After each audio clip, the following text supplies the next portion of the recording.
Hey guys, welcome back into our look at Horse Mania. It's brought to you by the folks at Lex Arts. And I'm constantly amazed about the different concepts that people come up with. And this is Bourbon Law, and we had a chance to talk to the creator, to the artist, Jamie Schneider. So how did we come up with this design?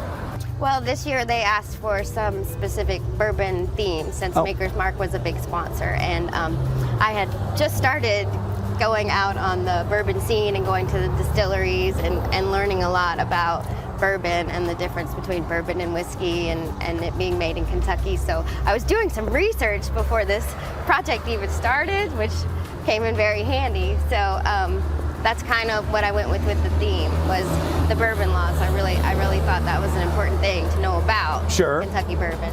How did you manage to get the look and make it as realistic as possible in terms of the barrel and the whole bourbon deal? Well, this one was tricky. I love painting on surfaces that are not flat, and I love a challenge. This was tricky because getting the lines horizontal and straight. I'm very OCD, and I wanted them to match up all the way around, and I tried 8 different ways, and then I finally figured out I could use a laser level, which sometimes doesn't still line up all the way around. But that was tricky. That was the hardest part, was getting everything horizontal and perfectly to line up all the way around.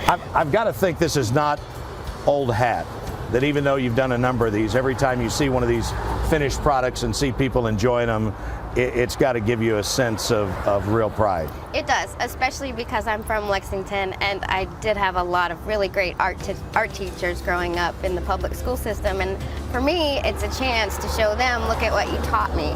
Look at all the skills that I learned at Cassidy and Morton and Henry Clay, and then I went on to UK and did metal sculpture and welding. So it's kind of nice to do it in your hometown, and you can show your friends and family, and then hopefully the people that taught you the skills that you learned are proud of you as well.